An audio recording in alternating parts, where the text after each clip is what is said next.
Daniel and Julia, thank you so much for joining me today. I really appreciate it. Thank you for having us. Absolutely, I'm excited.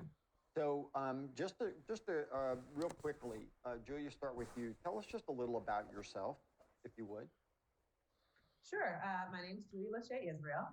I am currently the Director of Training and Coaching at the Central 75 Market Center in Richardson, Texas. I am also the Managing Partner of the Signature Group, which is in Minneapolis, Minnesota, and in Dallas, Texas.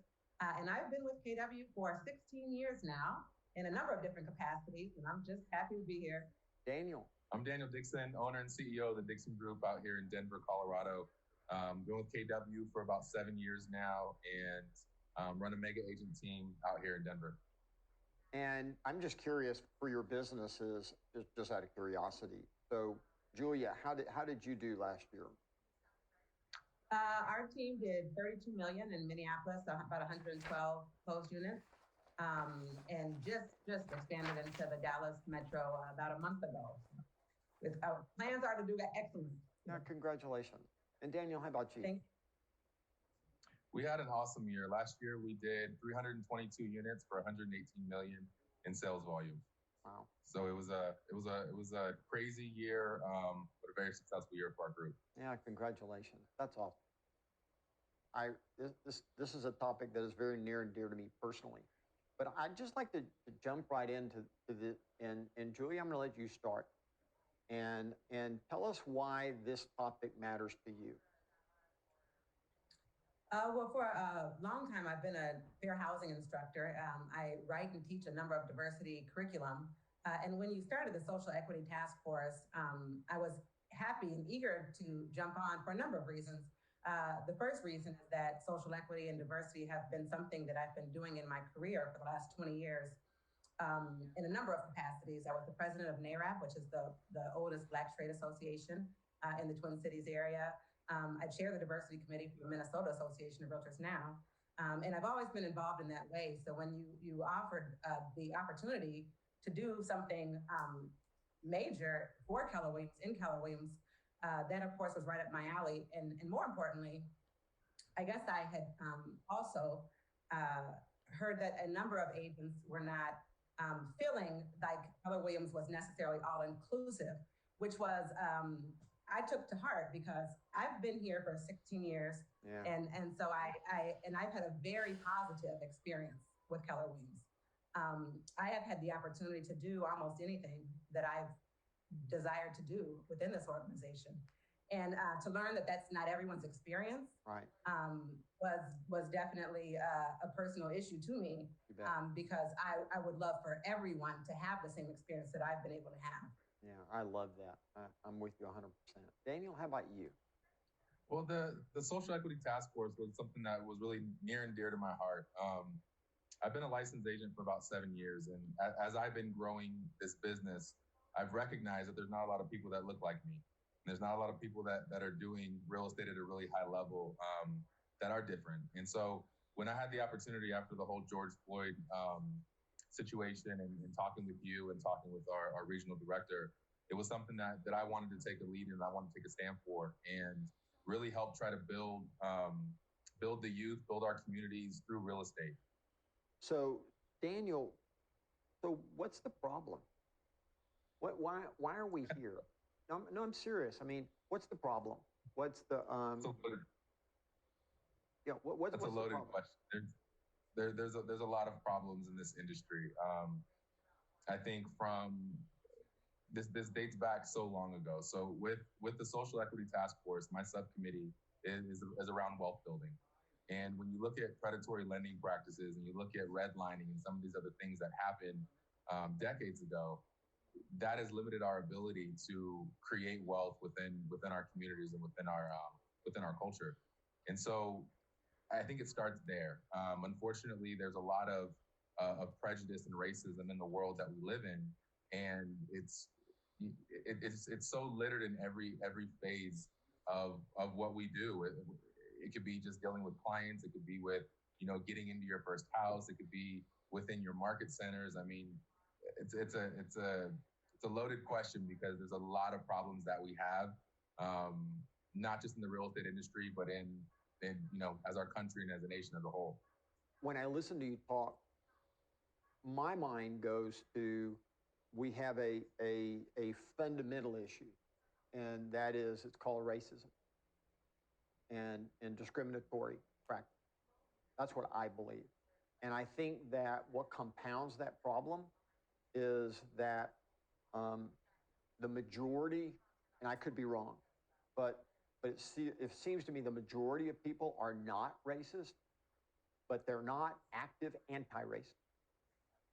And what I believe that we have two issues. I think number one is racism itself.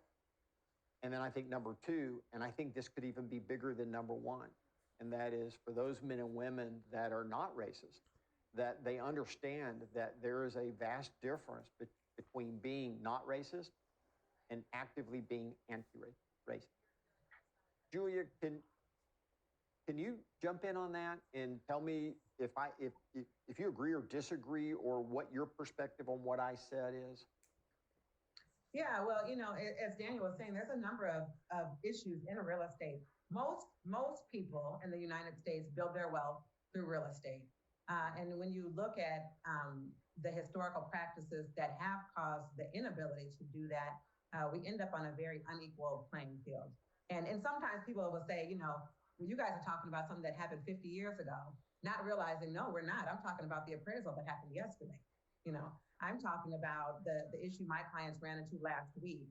And people don't realize that those practices, one, they compound, and end up where we are now, 50 years after the civil rights movement, after fair housing laws were established, we have the lowest homeownership rate in the Black community than we did when it was legal to refuse to sell homes. And so that comes from somewhere. And I think we all have a part to play in making our country better and making our industry better. So when we were growing up, I grew up in Orange County, California, which is the melting pot. And, growing up with my friends and being in a majority white community, like racism was people that were trying to harm me. People who were racist were people that were trying to hurt me, hurt my friends. We'd have people talking about hanging us and different silly stuff like that. And I think that, our parents told us when we were young, if you don't have anything nice to say, don't say anything at all. And I think that is part of our problem right now is we're at a crossroads where people have to take a stand and we have to pick a side.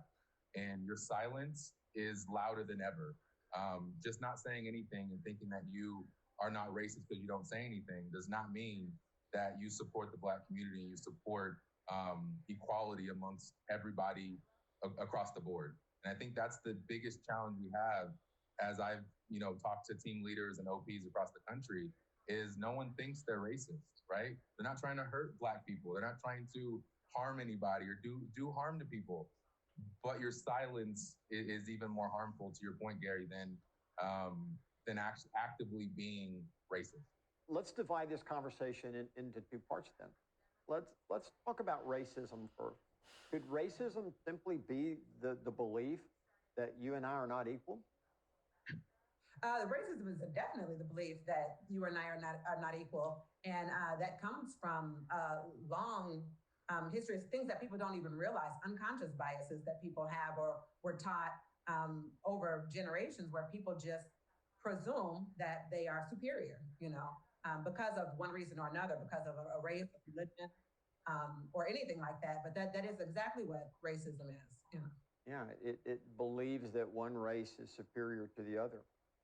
Mm-hmm. Daniel, you want to add to that, or you think that's what that is? Well, I think there's a thin line between prejudice and racism, right? And I think people flirt that line, and those prejudices are bleeding over into other areas of opportunity for minorities. And I think that word racism, right? It's like I mentioned a minute ago, it's being harmful towards or being hurtful towards or saying hurtful things, but just some prejudices by people that are in power and the decision that me and another person who has blonde hair and blue eyes don't have the same opportunities sometimes. Like, that's real. That's the life that we live. That's the world that we live in. And I think the challenge is people don't even want to entertain the fact that that is a true statement.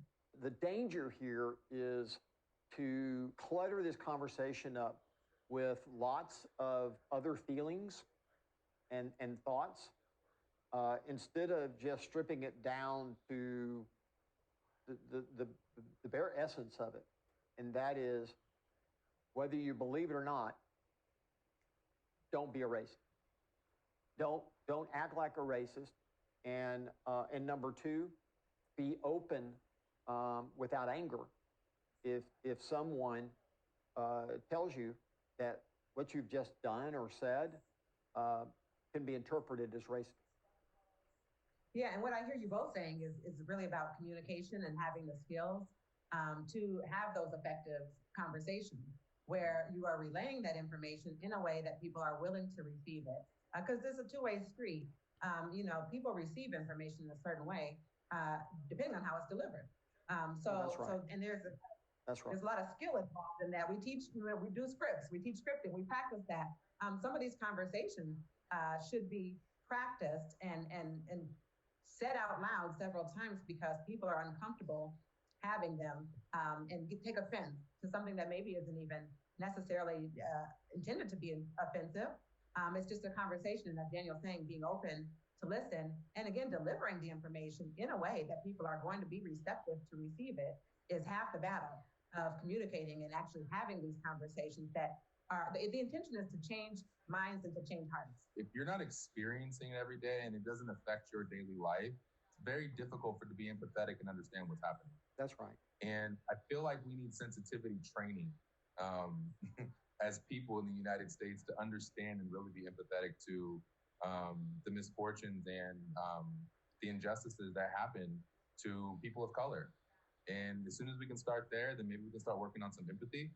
And then once we can start working on some empathy, then now we can start having real conversations at the table about how do we actually change some of these belief systems and change some of these practices. If you believe in the respect of others, you believe in the equal opportunity, that there should be equal opportunity for all, and then you follow the belief that you should do no harm with the way you live your life, then you should care about the topic. That's what I believe. I love this conversation. It's very humbling and very convicting because I fall into the category of being raised in a world that did not know discrimination. Right? My parents were public school teachers. I grew up in the public school system, and I did not openly see racism or discrimination. I did not openly see it. Nor did I grow up with one bone in my body that believed in that, right? But what I now realize is, regardless of that, and set that aside for just a second, I'm part of the problem. I have been part of the problem because I have not been an openly active anti-racist. I have not.